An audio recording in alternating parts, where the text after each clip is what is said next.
Hello, everyone. It's so nice to see you today. Um, if you're able to turn your camera on, we'd love to see you. If you can't, we completely understand. I want to welcome you all to Making Connections, a new monthly four-part series on loneliness, co-hosted by Allison Gilbert and Reimagine.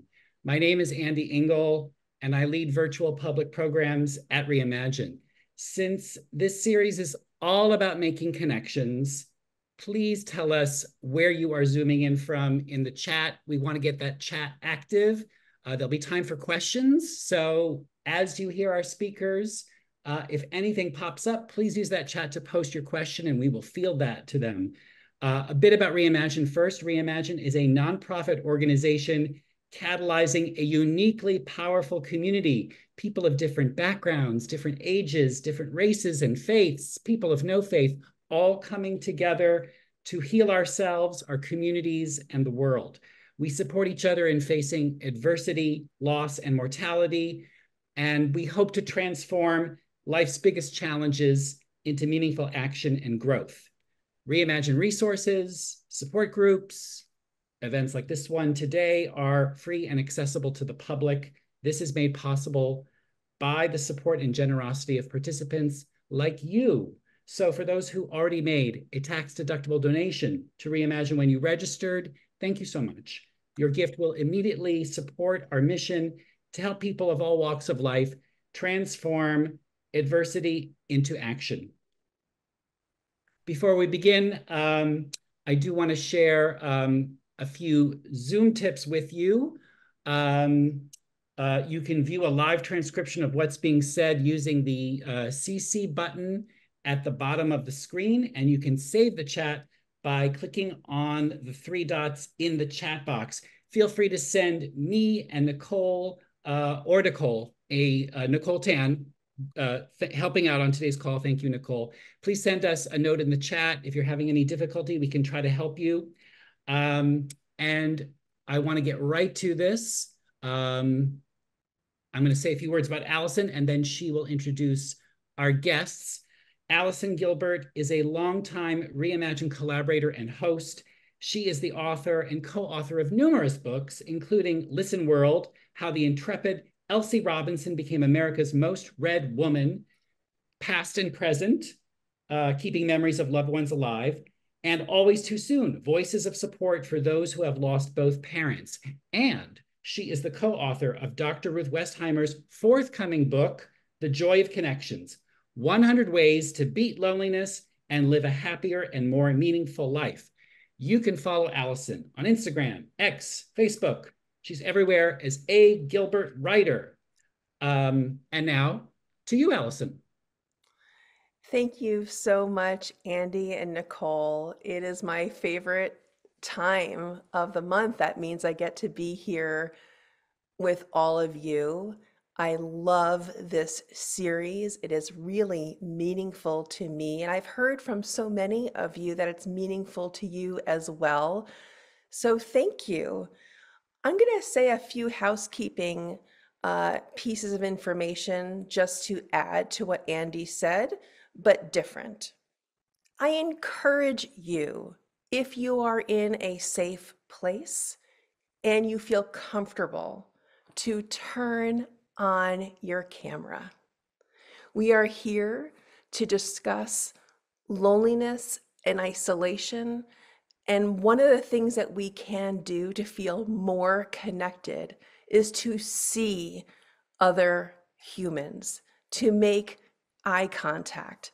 And we can't do that if your camera is off. So if you feel comfortable, I invite you to turn on your camera. So this series has been meaningful to me because we are, of course, in an epidemic of loneliness. The first part of our four-part series, we had the United States Surgeon General on. We had Dr. Ruth Westheimer on, and these are the two preeminent experts who have set the tone for the just huge but surmountable problem and challenge that we are facing today of people not feeling like they belong. The second series, the second portion of the series, we focused on grief and how those who are mourning the loss of a loved one can feel particularly alone. Today is such a different topic, and I'm a bit over my skis because this is not something that I have researched. And so I'm going to lean so heavily on these preeminent thought leaders who are going to be talking to us about nature, about eco-anxiety, about what's happening in our built environment that could be prohibiting us from forming connections, but also to be tweaked to fuel more connections. And with Pamela, if you guys have read the reviews of her book, which we are going to get to, it is just a jaw dropper. And I can't wait to dig into your work, Pamela Prickett. I am so excited that you and Isaias are both here. I want to start with Isaias, if you don't mind. And there is an online magazine called the Bones Fanzine. And you said something about parks, where kids go to play, where parents take them, that you feel is a kernel of some reason why some people might feel unintentionally othered. And here's what you said. There's no acknowledgement or space for people with disabilities or people with different identities, people of different types of skin color. People get so afraid of queerness, but it's not about saying everyone's gay or trans. It's about saying, how do we become happier as a society to nurture one another for the better? And that's where my work, meaning Isaias's work, comes in. I try to educate people through the queer lens of inclusivity. I have been a mom. I've taken my kids to playgrounds. I want to hear more from your perspective how that environment can be othering for some people, and maybe what we can do about it now that we know, now that you've helped us understand, Isaias. Over to you. Yes, well, thank you so much again. And I'm super excited to be here with Pamela too. Of course, I'm also excited to read your book now. I think that the main thing that we have to talk about when we talk about nature and outdoors is who nature and outdoors has often been portrayed for. So if we look back at early US American environmental policy, it's talked about how a lot of philosophers from like John Muir to other ecologists and environmentalists describe nature as this very pristine, sacred landscape. However, when you look more into the writing, it's detailed and depicted indigenous people as savage, as dirty, as not natural. And so I think that it's important to understand that like our view today of modern environmentalism is heavily influenced by conservationists who have had views around racism and segregation and othering. And I think that while we understand that, you know, we have more equality in society today, it is simply untrue for many marginalized and people with different identities of being constantly questioned and interrogated in landscapes. I think that it's important for when we talk about, you know, our own urban spaces like parks that many of us go in, we think about accessibility, not just from a diversity standpoint, but the ability in which one can actually interact with those species. And I think it's important that when we're understanding and talking about how do we connect to life, how do we connect to nature, that we understand the perspectives of those of what they're doing that looks completely different from people who are either able-bodied, people who are straight, people who are trans. They have different perspectives. And I think that there's no such thing as natural in an unnatural world because nature does not grow in uniformity, it grows in diversity. And so I think the importance is that when we interact with communities and species even humans and non-human animals and organisms, is how do we show reverence for them? And that's something that goes back to early principles of our cultural foundations of which our societies have been formed in from different continents and different cultures. To those of us, and I'm including myself in this group, who are coming to this conversation hungry for a more specific understanding of what you are seeing and what you are feeling and the problem at stake.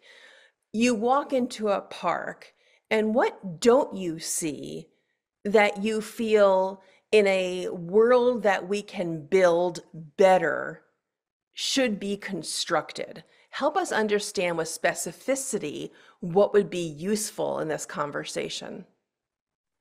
Yeah, I think what we are missing today, and goes for younger generations, even myself, is the loss of ecological wealth. I think the first thing is that we see monocultural lawns, right? Everything seems very pristine, like the grass is cut. You don't see fungi, you don't see that much flora, you don't see that much other insect species around it. And so I think that's important for us to understand is that while we see, you go to park, you probably see kids playing, which is so amazing and needs to continue to be met, is that we don't really see the times for reflection. When's the last time we've seen our families do sound bathing together to listen to the melodies of which the non-human animals are speaking to us? When is the last time that we've identified a plant? Why is it the fact that anything that is seen that we don't traditionally eat in our diets is seen as poisonous and dangerous, and we see it as a weed, right? And I use this metaphor of weed because, right, dandelions are quote unquote weeds, but even though dandelions are edible for a lot of us and also animals, why is it that we see it as an inferior species?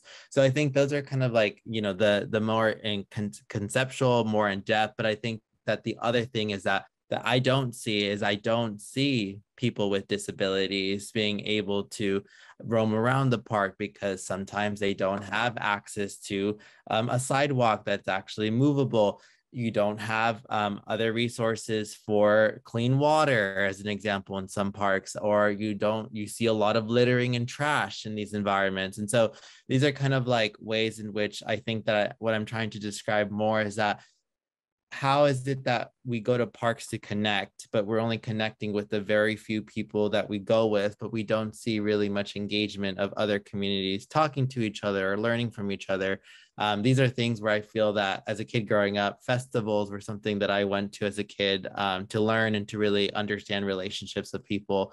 So that's kind of a more overview on that end.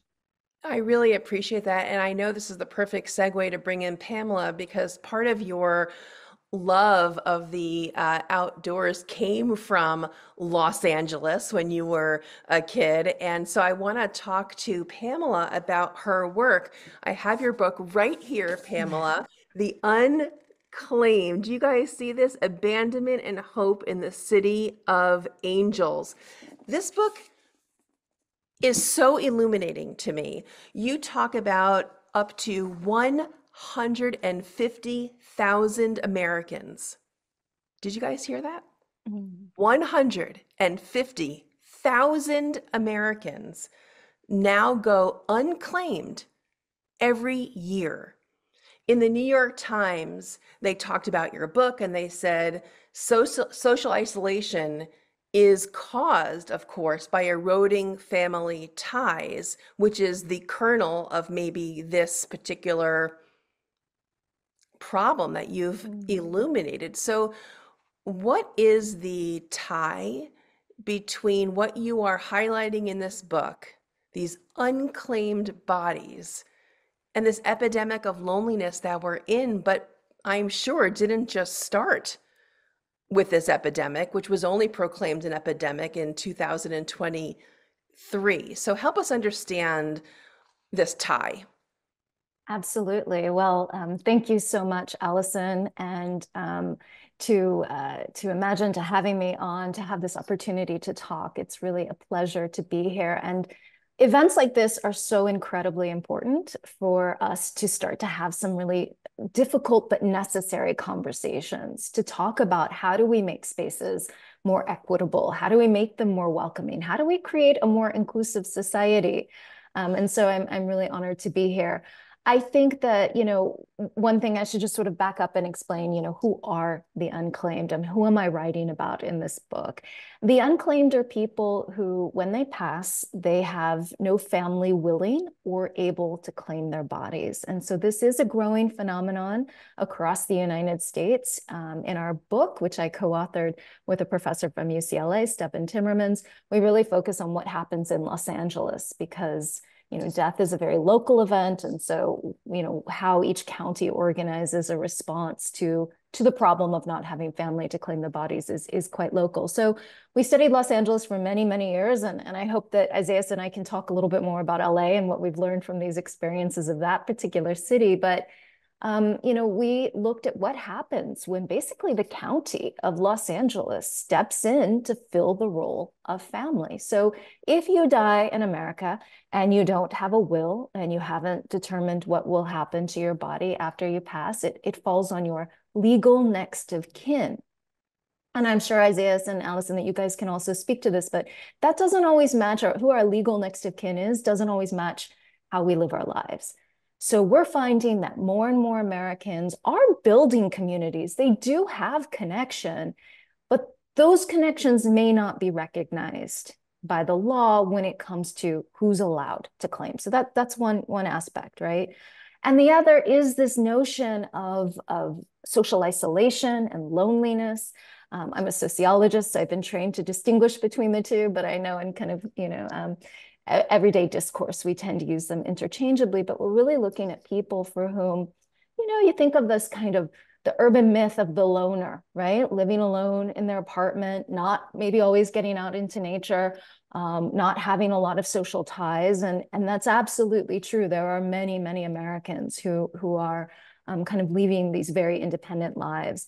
And, the number of people in their social circles shrinks over time. So we write in the book about a man, David Spencer, who, as he approached his 60s and then into his 70s, his social world shrank such that he only had 3 people in his everyday life. And one of them was an ex-wife in another state. And so they talked on the phone.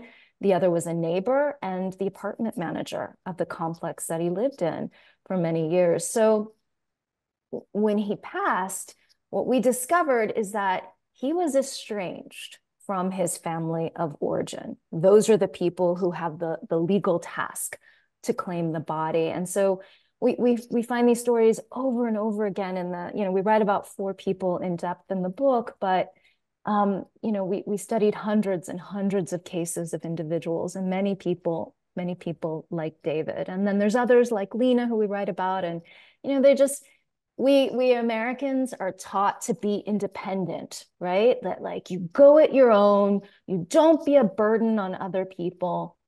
But actually, I think after working on this book, it's a beauty to be a burden on others. It's an opportunity, not just for connection, but really building bonds and ties so that you do have people there for you when you need them. I would say that you're absolutely right. Yeah. And the literature, as you know, bears this out, that if you can ask for help, if you show vulnerability, then you actually can be more receptive to receiving it. Those who give feel better about themselves. The U.S. Surgeon General, Dr. Murthy, describes that his sense of self-worth increases when you start giving back and helping, which of course helps to alleviate loneliness too. But there's another thing that I wanted to bring Isaias in for. And Isaias, you are what we call a climate influencer. You talk about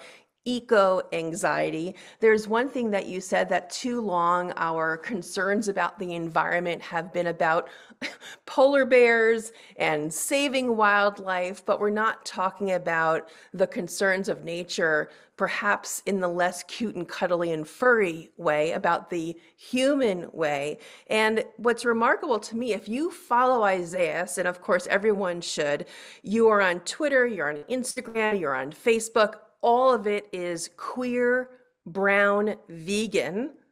If you guys got that, queer, brown, vegan. You talk a lot about this and how people are feeling alien and isolated, not from the reasons perhaps that Pamela Prickett was just talking about in The Unclaimed, but now we're talking about these more existential threats. Can you talk about that a little bit?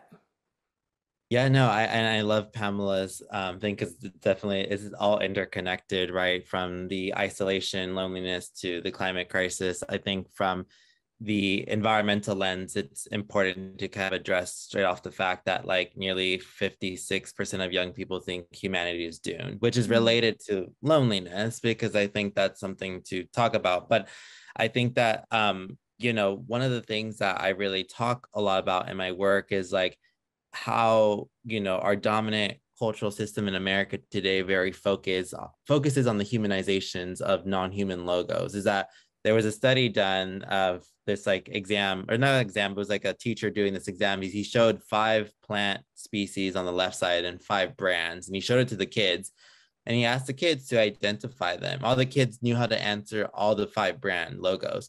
And it wasn't to say, oh, our generations care more about brands. It's the fact that, how we've really indoctrinated people to value a more non-human logo over a sacred living system. And so I think that's important to kind of, on our unpacking, is that I think now Americans have experienced some type of extreme weather event, whether you believe in the climate crisis or not.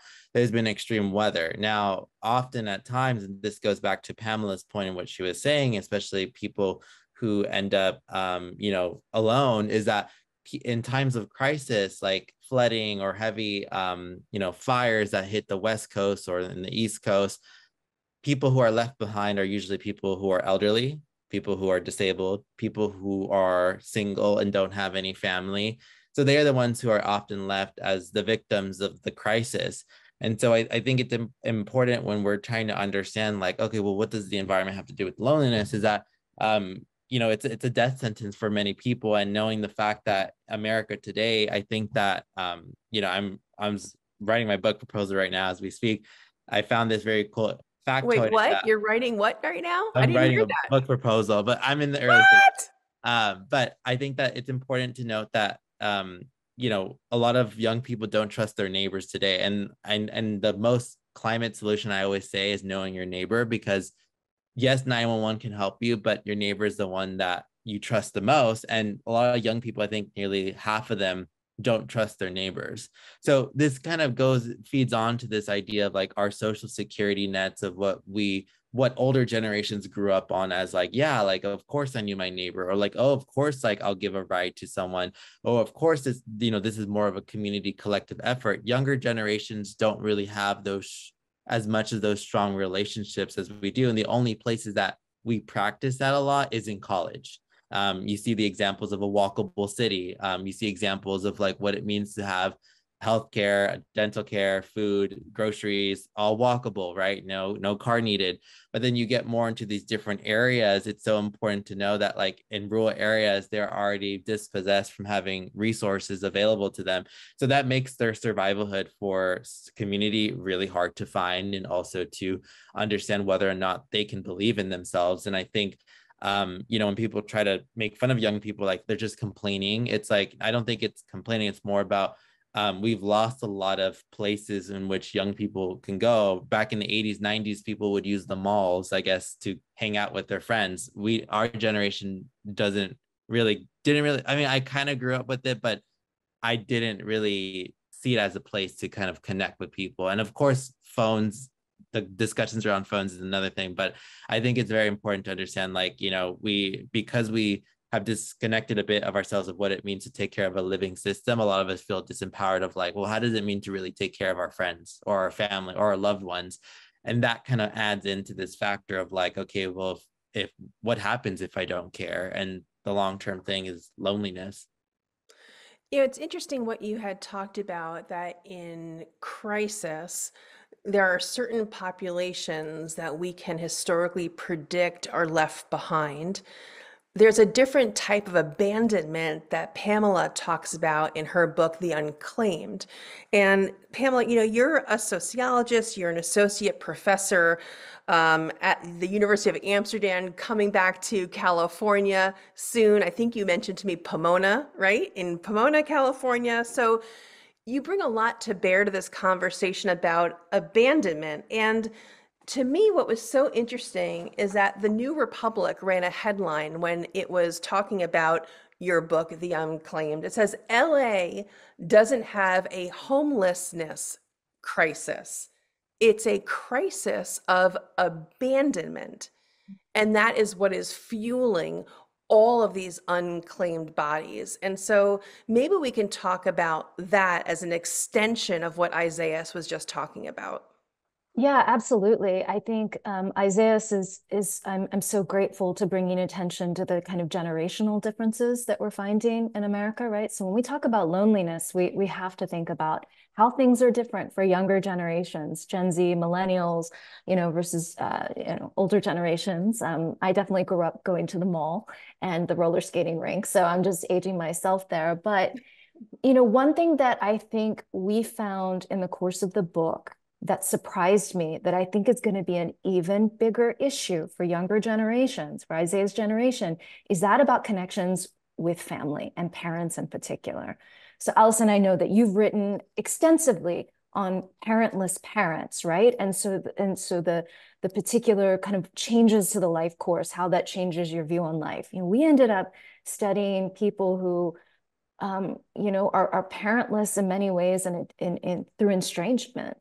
Or childless now through estrangement, or siblingless, like they've lost ties, right? And I think, there's just beginning to start to be some sociological research on how estrangement kind of patterns out by different populations. But I do think that younger people, the distrust of neighbors, but also more opportunity for conflict with the families of origin. And a lot of this has to do with really important issues that Isaias brought up earlier in the program of, recognition and identification. And also, some people propose that the idea of social media has made it easier, as they say, cut them out, right? There's all this language about toxicity and cut out all the toxic people. Well, what does that mean when it's your family? And are we thinking about the long-term consequences when we cut people out who are family? And I'm not here to say to people that you shouldn't cut ties when they're unhealthy and there's abuse. Of course, I'm personally implicated in this process. I write about my personal experience in the book. So there's no judgment there. I'm just saying that I'm not sure I'm hearing the conversation enough, except in places like Reimagine, where we're thinking, okay, so what are we going to do if this is how things are changing? And so it's like, to go back to the question of abandonment, I'm thinking about, the obligations that we have to each other, the obligations of, and what the role is of government and policy in helping with that, right? So the Surgeon General has argued that we need to foster connection, which would aid in preventing abandonment. I fully concur with that. I think at the same time, it can't all just be government. We can't count on government to solve the problem of how we are more likely to abandon one another, or just maybe ignore the problems, all the problems that we write about and that Isaias has been writing about. This is perfect, because what I want to do for the next 9 minutes or so before we bring in questions is to set the stage for these next few moments. I want to talk about the future. I want to talk about, we've identified some of the problems. Now let's turn and shift and think about some of the change that is needed, change that is already underway, the positive things that we can then look forward to that maybe is on the horizon, which I would love to make sure that we're getting to. If you guys have questions, please pop them in the chat. What's going to happen is that Andy, who you met at the very beginning of our time today, he's going to go through the chat. He's going to extract the questions for Isaias and Pamela that he thinks are the most applicable to the most people and make sure we answer those questions. And so take advantage of this time. You are here for a reason. It's rare to get Isaias and Pamela Prickett together under one roof, so to speak. And so don't squander this moment. Don't kick yourself at the strike of 2 o'clock Eastern and say, oh, I wish I could have asked my question. Do it now, put it in the chat, and then Andy will get to it. Pamela, we talked about how in your book, The Unclaimed, you identify some of these real, really heartbreaking stories, these 4 stories, but you also talk about really what's exceptional. And I think what's exciting now is that strangers coming together to honor other strangers, we in life, but in honoring them in depth. I think this is happening in Boyle Heights, a part of LA, you had said. And then here's what Kate Bowler had said. It's a blurb for your book. We reaffirm our humanity each time we tell the stories of those already gone. So help me understand, help us all understand what's going on now that we can forge connections with each other in life as we honor those who have died. I think it's remarkable that we can form connections at funerals and cemeteries. What's going on in LA that you found? Yeah, well, thank you so much for the question, Allison, because this is the other major part of the book, right? So we talk about the problem, but we're also talking about what people are doing to show up to deal with this. And so what makes Los Angeles unique in many ways in the United States is that every year there is an annual ceremony for the unclaimed. It's organized by a group of chaplains at the county hospital. They come together, they organize this beautiful 35-minute multi-language interfaith ceremony. And before the pandemic, it was up to hundreds of people coming to the cemetery on a Wednesday or Thursday morning, taking time off from work in order to show up to honor the unclaimed. And so these are strangers who don't know the people that they're honoring and burying that day, but they know they're human beings, they're residents of their city, and they deserve some humanity. They deserve dignity. And I think, I remember the first time I went in 2015, soon after learning about this ceremony. And I mean, I was like many other people, I'm teared up because I just thought to myself, when else in Los Angeles, I had been there for 10 years, when else have I come together with people, so many people from so many walks of life, people I never met, never knew, and we're having the same similar emotional experience. And so sociologists argue those kinds of moments of ritual are an opportunity to repair our divisions, and also expand our notion of what community is and what family is, right? So people stand up that day and they say, maybe the legal family isn't there, but we will be their family today. And that's really beautiful. And we really try to use that and also other work that folks are doing to draw attention to the fact that, maybe we could think about burial being much more of a community event than we have been inclined to do for quite some time. If you want to learn more from Pamela, not only can you read her new book, The Unclaimed, but on X, you can follow Pamela at Pamela J. Prickett. Do not forget the J. You will not find her. Pamela J. Prickett. We've already, of course, mentioned that you can follow Isaias across social media platforms at Queer Brown Vegan. I want to talk to you, Isaias. You've talked so beautifully in other venues about the siloization of our society. What Pamela was just talking about is that, silo or not, people are coming together when it's so crucial in finding community in the most odd space, the most wonderful space, the most unexpected space, a cemetery. And I'm wondering what you see as being the porous nature of those silos. Where are you seeing the cracks? Where are we coming together in spaces that we may not assume we are? Yeah, I really love this. And I wanted to kind of echo from Pamela's, like, I recently, I've had experience of what the concept of death or what that looks like for a lot of people. And there's a model, it was founded by researchers or psychologists, I believe. It's called the Death Cafe. And so it's like interactive space where people come together to discuss either the concept of death or understanding what death looks like. And it was interesting because when I hosted it, we weren't talking about the fear of the future of the planet dying, but it was more about people's relationship of, I don't feel I feel like inside I'm dying because I don't like my career. I'm dying because I grieve for a child that I lost, or, you know, different really stories from different people. And I think that that was really beautiful because a lot of the people were not environmentalists. A lot of people were like, I just found this online and saw it online and someone shared it, and I don't have any space to talk about it.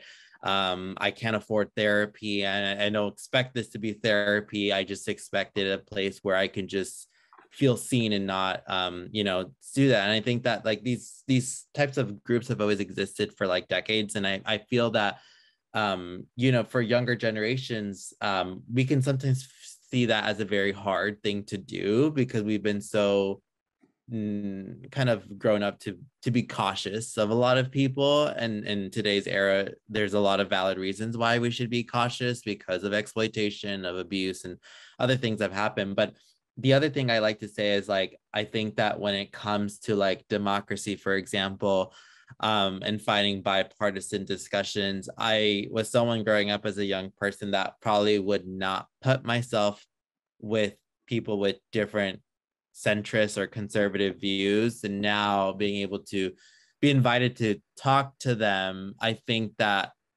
you know, not talking about politics first, but talking about their story to understand their beliefs has opened up a new, not opportunity to, you know, guide them to the right way, but maybe talk about our differences while also understanding what are things that we can commonly agree on, such as, you know, we agree that life should continue to exist and that we need more environmental policies to protect the outdoors, or we need more resources going into citizens and those who are also undocumented. Like those are my personal things that I really wish for. So I think that my mentor, her name's Ellen Kelsey, she talks about this word called like evidence-based hope, to basically not think about hope as this wishful thinking, but actually looking at the continued progress and momentum of things that are happening. And she basically argues that that's the thing with hope, is that it cannot be seen by people at times. And that helps me reframe the ways of how I see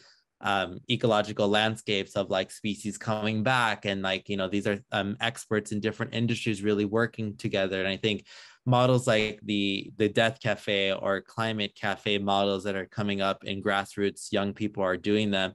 I feel like that's really opening up a pathway for intergenerational mentorship, but also intergenerational wisdom, where I feel that a lot of my friends today are older and they really have guided me to think about a lot of things in my 20s now, which I don't think that people my age would give me the best advice either, because we're just trying to figure out. So I think that there's this new opening where young people are feeling more welcome to ask critical questions, but to ask them in a way that's also safe for them to explore that. I think one of the important lessons that I have learned so much from Dr. Ruth in writing this book with her that's coming out in October, that's called The Joy of Connections, is the real power of agency. So if there is estrangement, perhaps not accepting it if it's wise to do so, and going out of your way to try, if it's possible, it may not be in all cases, to make amends, to not just accept the way things are, but to push and agitate for the way you want them to be. So I am learning a lot. You know, Dr. Ruth is 95.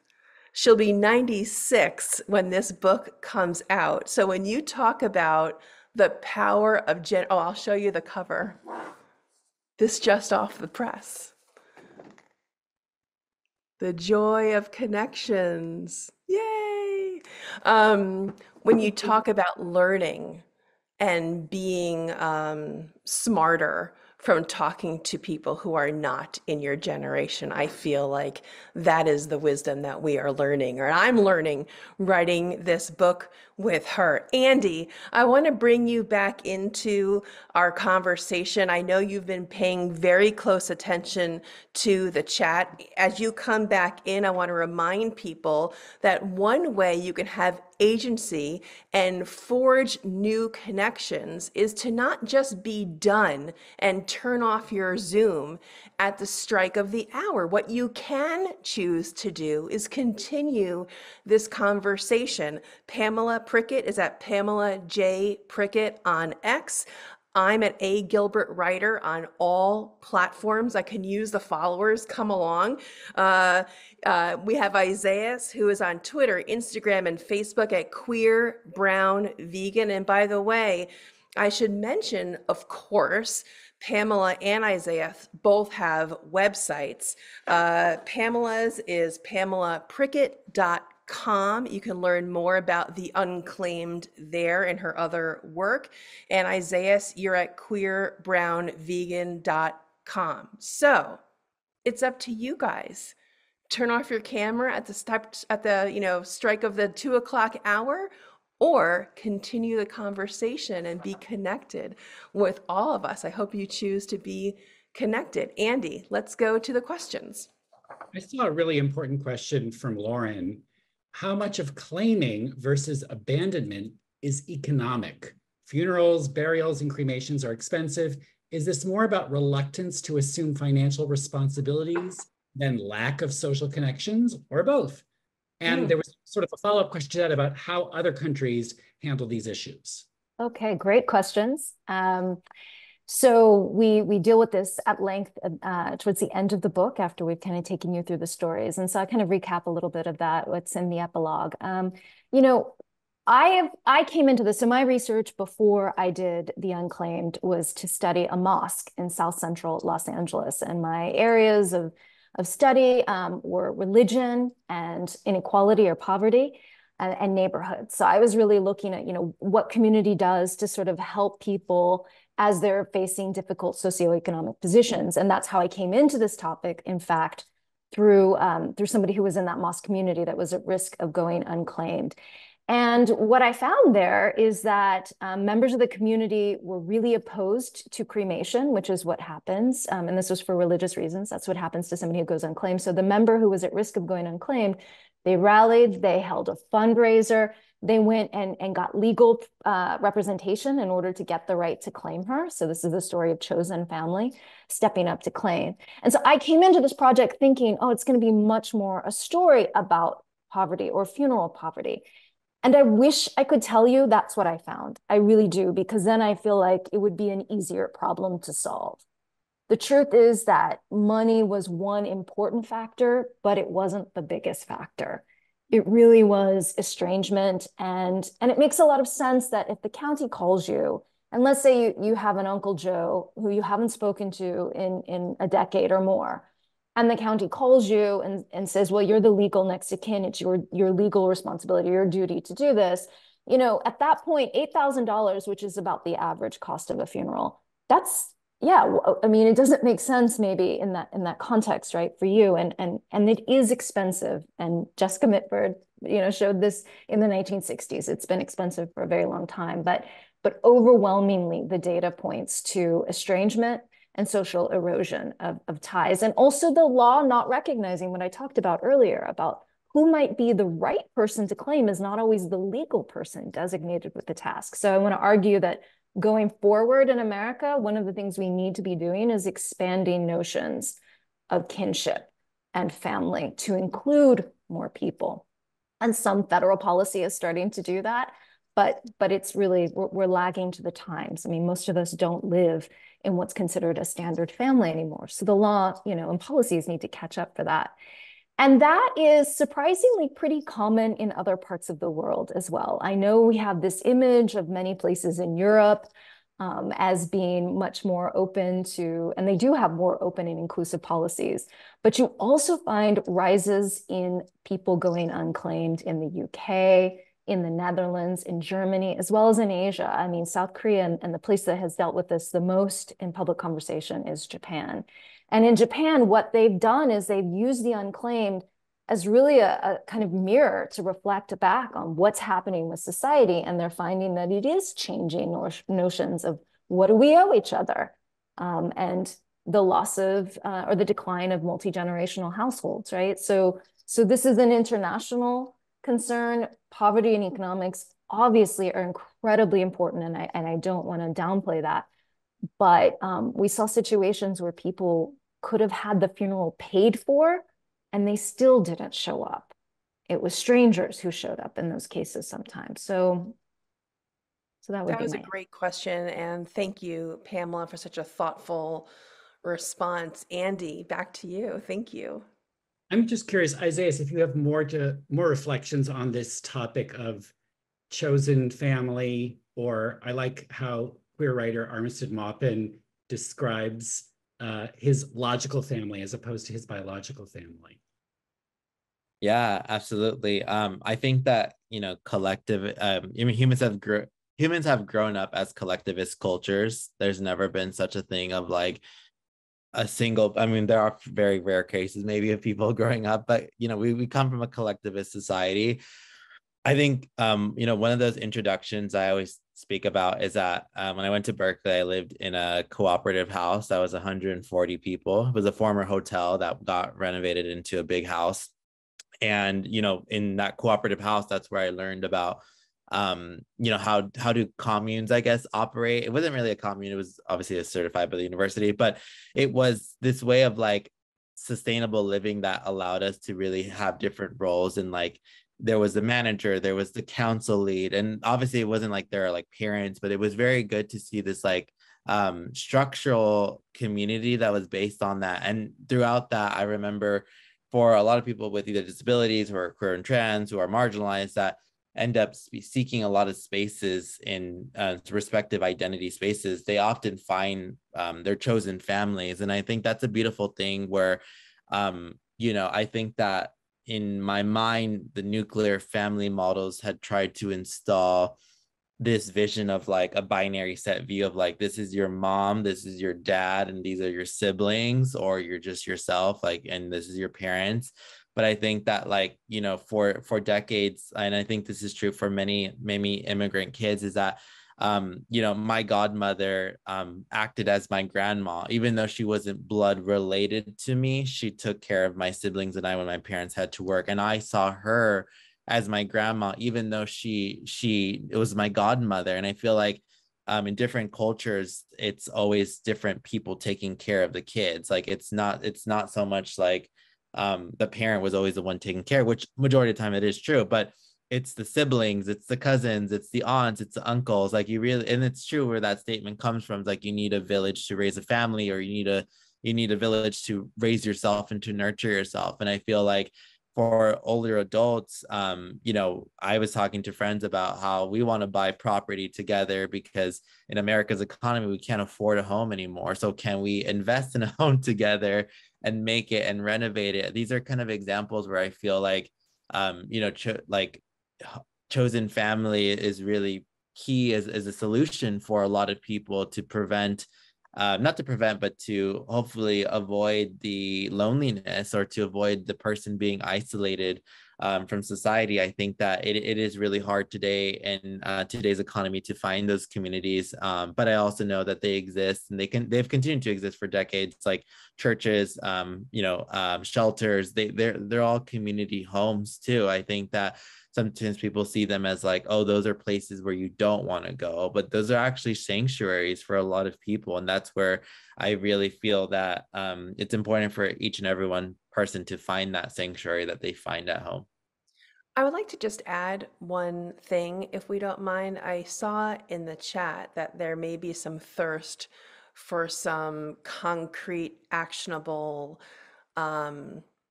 strategies. And one thing comes to mind, and Dr. Ruth is on the brain because our edits are actually due tomorrow morning at 8 a.m. to our book that's coming out in October. But one thing that I find remarkable about her that maybe you guys don't know is that she was an orphan at 10 years old. So she grew up in Germany, and then during the Holocaust, her mother and grandmother put her on a train to leave the country to escape the Nazis. And that was it. She's an only child. And so she grew up as an orphan in an orphanage, as a refugee, and what she would say about coming together and about feeling whole, that she belongs, is about how she, stitch by stitch, friend by friend, assembled on purpose, with choice and deliberateness, her chosen family, her own family by choice. That is how she got through life. And so that is something that is within all of our power to do. If we have suffered a loss, if we are estranged, whatever the reason, that we can then make that choice to surround ourselves with people who begin to make us feel more whole. But what she will also say is and this is very hard to hear, it's like tough medicine, is stop complaining and do something about it. So that's hard sometimes when you're in pain. And it may be that you're not ready to take the reins today. But if you know that your future is up to you and what you do with your decisions today and how that impacts your tomorrow, that you will get there and you will make the choices that'll make you feel less alone. But that choice, she would say, is up to you. And maybe we can talk just for a couple of moments about personal agency and choices and not leaving it up to others to solve this very intimate challenge. Pamela, what do you say about that? Yeah, I mean, this is the million-dollar question that we all want answers to. And I don't think there's a one-size-fits-all. And I hope you forgive me, I'm a sociologist, so I'm much more comfortable giving you structural solutions because I'm trained to talk about structural problems. But if I come at it from the perspective of the unclaimed, but also as an urban sociologist. So I've been teaching urban sociology for many years to students in college. And one of my objectives when I'm teaching is to not just get them to learn the theories, but to think about how to be a better neighbor, how to be a better citizen. And, thinking about we've got to build neighborhoods again, quite honestly. So I think it's really local. I think it works like, you can find the death cafes if you want to talk about, if you have grief and you want to find somebody to talk to. You can certainly go to an unclaimed ceremony and know that you're kind of surrounded by other like-minded people, right? That you may have many differences, but in this you share regard. But on a day-to-day basis, I do think it's really important to focus on cultivating local ties, right? In a city, I think about a place like Los Angeles, where, if you have people, across the city, I would live there and I had friends in other parts of town, and then just knowing traffic, it was so easy for me and for them to just kind of flake on plans because I didn't want to sit in traffic. But if you're really, so they're important to have, but I'm also really focused in my next move on building local ties, getting to know my neighbors, knocking on the door. Hi, I'm Pamela. I want to get to know you. Dropping a note to just say who you are. And I think this is something that we some of us grew up being told is what you do. And then we just all kind of stopped doing it. We have this intense fear of the stranger, right? And I think we do have to sort of let go of that a little bit and be willing to take a risk, to introduce ourselves. It is about taking a risk, right? Yeah. It's about being vulnerable and putting yourself out there. Isaias, I would love you to chime in this regard about the personal agency to make a difference in your own life when it comes to loneliness. Yeah, I agree so much with Pamela, with everything you're saying. I think, solutions on that is something that's always on the forefront. And of course, I keep in mind about my abilities, my privilege, and everything that I have access to on my end. So I think that for me, what's always kept me grounded is always looking at history, like referencing the resistance of movements that have always happened to create a regenerative just world. And I feel that the second thing that's more like actionable, like local, is like, how do we continue to nurture the existing relationships we have, right? I was talking to a friend. My friend was like, when's the last time a friend offered you, a drive to the airport, or like small acts of kindness, like that? It's not so much like you owe me. It's more like, of course I'll do that. Or going with a friend to go on a walk, doing things that are outside of like, I tell my friends that don't like foraging if they want to go foraging with me, and like half the time they enjoy it so much because they get to really slow down and think about other things in life, and we just get to look at really cool species.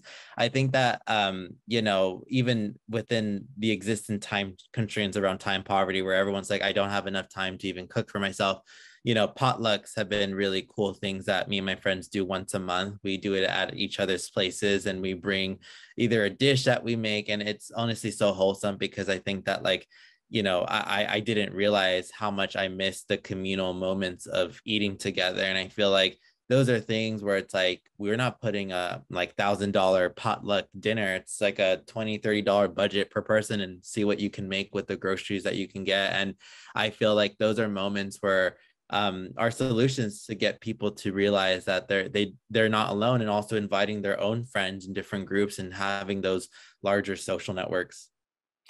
I'm going to say thank you for ending our conversation on such a practical note. I think sometimes people get into a rut where they feel like they're doing all the inviting, and maybe they get resentful that they're not being invited to somebody else's place, and so then they stop being social altogether. The idea of a potluck, it may seem so obvious, but it removes the pressure from the host. And it's just a way of maybe making something that's social a bit more democratic, a bit more accessible. And so I love that point. I want to say before I pass it on to Andy, Isaias, thank you. You are a climate influencer, you are an educator, you are a light, and everyone should keep in touch with you at Queer Brown Vegan across social media. Pamela, I loved your book, The Unclaimed. I thought it was riveting. I thought the 4 examples that you chose were brilliant. Another day of how you found these stories I would love to talk with you about. And you can follow Pamela. You're on X at Pamela J. Prickett. I am so grateful. Andy, back to you, and thank you, everybody. Thank you, Allison, and thank you, Pamela, and thank you, Isaias. It's great to have you back with Reimagine. I want to respond to GJ's comment. He would like to see more of this series, and Allison and Reimagine are just starting the discussion of extending this series. We will try to revive it in the fall, and it's timed very well because that's when Allison's book will be published. So keep your eyes out, and for sure, register for our next session in June. On June 20th, Allison will be in conversation with 2 additional very special guests like these 2. We have best-selling author and Pulitzer Prize-winning journalist Anna Quinlan, and we have Dr. Tasha Golden, who serves as Director of Research at the International Arts and Mind Lab at Johns Hopkins. There is finally some scientific data that folks experiencing loneliness can improve their mental health and well-being with arts and nature. Of course, this is something that just seems obvious to a lot of us, but there's actually evidence now in research. So we're going to learn about that. And we're going to learn about this new trend in medicine called social prescription. Medical providers are beginning to dose not only antidepressants to people, but also scripts to attend writing workshops, to visit museums, to take a stroll in your garden. And there are health insurance companies piloting the idea of paying for this. So I think it's going to be really interesting. So please register for that. And thank you all again. And we hope to see you on June 20th. Take care, everybody. Thank you, everybody. Thank you so much.